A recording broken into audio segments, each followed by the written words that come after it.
Nobody from my family came to my wedding, but the moment they needed money, they remembered my number. They didn't come to my wedding. Not a single one of them. No parents. No siblings. No aunts. No uncles. No cousins who'd known me my whole life. Empty seats where my family was supposed to be. And then, 4 months later, my mother called asking me to help pay her electric bill. I need you to sit with that for a second, because I'm still sitting with it. My name is Claire. I'm 32. And this is the story of the day I finally understood what my family actually saw when they looked at me. Not a daughter. Not a sister. Not a person they loved. A resource. Let me give you some background, because this didn't come out of nowhere. It never does. I grew up in a family that had what I describe as a complicated relationship with money. We weren't poor, not truly, but there was always this atmosphere of scarcity, of not quite enough, of careful conversations at the kitchen table about what we could and couldn't afford that year. My parents worked hard. I don't want to take that from them. But somewhere along the way, a dynamic got established in our family that I didn't fully see until I was an adult looking back at it. I was the responsible one, the oldest of 3, the one who got scholarships, finished school on time, got a stable job, saved carefully. And without anyone ever saying it out loud, my success became something the family felt entitled to share in. Not celebrate, share in. There's a difference. I think a lot of people watching this will recognize this dynamic immediately. You become capable, and suddenly capable starts to mean responsible for everyone else. It's so gradual you almost don't notice it happening. By the time I was in my late 20s, I had been quietly helping my family financially for years. Covering my younger brother's car insurance when he lost his job, lending my sister money for rent, money she never paid back, but we both pretended she would, sending my parents a couple $100 here and there when something came up, an unexpected medical bill, a broken appliance, a tight month. It was never a big dramatic ask. That's the thing. It was always framed as temporary, as family helping family, as what you do. And I did it, because I love them. Because it felt like the right thing. Because every time I said yes, the relief in my mother's voice made me feel like I'd done something good. I didn't examine it too closely. I should have. I met Marcus when I was 28. We were set up by a mutual friend who was convinced we'd get along. And she was right in the way that only your most annoying friends can be right. Completely and immediately. He was warm and steady and genuinely funny. He asked questions and remembered the answers. He noticed when I was tired before I said anything. He was, without question, the best person I had ever been in a relationship with. There was just one problem. His family was from a different culture than mine. Different background, different traditions, different way of doing things. And my family, particularly my mother, had very strong feelings about that. She didn't say it directly. Not at first. It was small things. A comment here, a raised eyebrow there. The way she'd go slightly quiet whenever I mentioned him. The way she'd ask questions that were technically questions but functioned more like objections. Marcus was patient about it. More patient than I probably would have been. But 2 years in, when Marcus and I got engaged, everything that had been quiet and indirect became loud and clear. My mother called me the evening after I told her about the engagement. She didn't congratulate me. She said, "I need you to think very carefully about whether this is what you really want." I said, "It is. I've thought about it for 2 years." She said, "Our family has never," and then she said some things I'm not going to repeat here because they don't deserve to be repeated, about Marcus, about his family, about what she thought our life would look like. I let her finish, and then I said, "None of what you just said is okay, and I hope you'll think about it." And I hung up. I want to be real for a second. That phone call was one of the hardest things I'd ever done. Because part of me, even then, even after everything, wanted her to surprise me. Wanted her to catch herself. Wanted her to say, "You know what? Never mind. I love you and I'm happy for you." That didn't happen. And sitting with that is a particular kind of grief. The weeks that followed were brutal. My father called and said he supported my mother.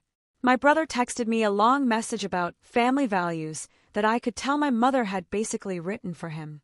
My sister stayed quiet for 2 weeks and then sent a message saying she was caught in the middle and hoped I understood. I understood perfectly. Nobody was coming to my wedding. They made it official about 6 weeks before the date. A family group chat message, which I found out about secondhand because by then they'd removed me from it, saying that they would not be attending in protest of my choices. My choices. That's what they called it.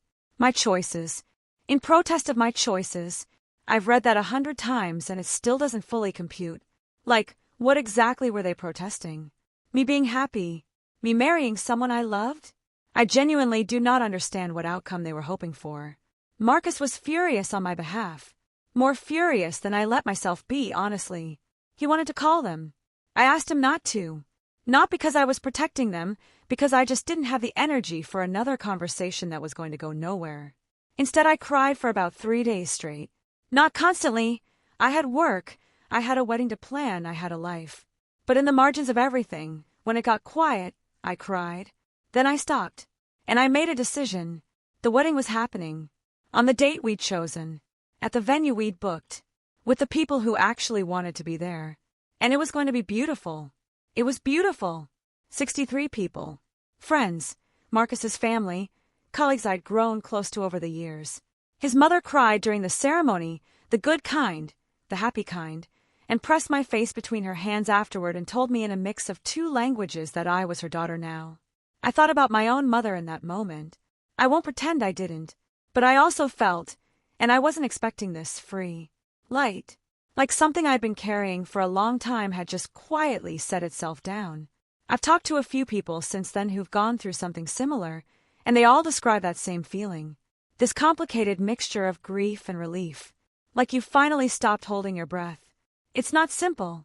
It's not just happy. But it's real. Marcus and I went on our honeymoon. We came back. We started our life together. For about 3 months, my family was completely silent. No calls. No messages. Nothing. Which I told myself was fine. Which I was managing to mostly believe. And then, on a Tuesday morning in February, my phone rang. Mom. I stared at the screen for a long time. I answered. Hi, I said. Hi, sweetheart. Her voice was warm. Warm in that specific way it got when she needed something. I knew. I knew before she said another word. She said she was sorry to bother me. She said things had been tight lately. She said the electric bill had come in higher than expected, and she was a little short this month, and she just needed a small bridge. Just until the end of the month, she'd pay it back. I sat there, phone against my ear, and I thought about the empty seats at my wedding, about the group chat they'd removed me from, about, in protest of my choices, about 63 people who showed up for me when my own family wouldn't. And I said, I can't help right now, Mom. Silence. I'm sorry. I can't help financially right now. I hope you figure it out. More silence. Claire. Her voice had shifted, gone from warm to something harder. We're your family. I know, I said. And I hung up. She called back 4 times that day. I didn't answer. My brother texted me that evening saying I was being cold and unforgiving, and that family forgives each other. The irony of that sentence, coming from someone who'd sent me a message about family values and then didn't show up to my wedding, was so thick I almost laughed. My sister sent a voice note saying she was disappointed in me and hoped I'd come around. My father sent nothing, which somehow felt worse than all of it. Okay, can we just pause here? Because I think this is the part of the story where some people might say, well, maybe you should just help them. It's just a bill. It's your family. And I want to address that directly. Because I hear it. I understand the impulse. But there is a version of family that only runs in one direction, where you are endlessly available to give and they are entitled to receive, and the moment you pause, just pause, suddenly you're the cold one, the unforgiving one, the one who's changed. That's not family. That's an arrangement, and I'd been in that arrangement for a long time without seeing it clearly. I talked to Marcus that night. For a long time. He didn't say, I told you so. He's not that person, and honestly that's one of the reasons I married him. He just listened, and then he asked me something that I've been thinking about ever since. He said, what do you actually want your relationship with them to look like? Not what did I owe them. Not what was the right thing to do. What did I want? I thought about it seriously. I didn't want to cut them off completely. That felt like giving up on something I'd spent my whole life hoping could be different. But I also didn't want to go back to what it was. To the version where I managed my life around their comfort and opened my wallet every time there was a tight month and accepted that my choices, including the person I chose to spend my life with, were subject to their approval. Something in between, I told Marcus. I just don't know what that looks like yet. Then we figure it out, he said. It took about 2 more months of silence, and 1 more call from my mother, which I answered and which went about as well as you'd expect, before anything shifted. The shift came from my sister. She called one evening and, for the first time, didn't mention money and didn't mention Marcus and didn't say anything about forgiveness or family values. She just said, "I missed your wedding. I keep thinking about it. I think I should have come." I didn't say anything for a moment. She said, "I'm not asking you to forgive me today." I just needed to say that out loud. That call lasted 2 hours. It wasn't a resolution. It wasn't all better. But it was honest. And honest felt like a start. Speech balloon, I want to be clear. I didn't forgive her immediately. I don't think you're obligated to forgive on anyone else's timeline. But I also think there's a difference between someone who is genuinely reckoning with what they did and someone who's just performing remorse to get access to you again. She felt like the former. I paid attention to that. My parents are a different story. A longer one. Still in progress. My mother and I speak occasionally now. Carefully. About surface things. She has not apologized for missing my wedding, and I have stopped waiting for her to. I help her financially sometimes, but on my terms now, and only when I genuinely choose to. Not from guilt. Not from obligation. Not because I'm afraid of what she'll think of me if I don't. That distinction, choosing versus obligating, turned out to be the most important one I've ever learned. My father and I are slowly finding our way back to something. He's not a talker, my dad. He's more of a slow-moving glacier of a person. But a few weeks ago he called me, out of nowhere, no particular reason, and asked how I was. Just that. Just, "How are you?" I told him I was well. That Marcus and I were happy. That life was good. He said, "That's all I need to hear." It wasn't an apology. It wasn't everything. But something in his voice told me he knew he'd gotten it wrong. And maybe that's enough for now. Maybe that's where we start. I am telling you this story not because it has a perfect ending. It doesn't. Families rarely do. I'm telling you because for a long time I believed that being a good daughter meant being an available one. That love meant absorbing whatever came at me and still showing up with an open hand. That if I just kept being patient enough, giving enough, small enough, eventually they would see me and choose me. They didn't come to my wedding. And 4 months later they called asking for money. And in the space between those two things, I finally understood what I'd been afraid to understand for years. You cannot earn love from people who see you as a function.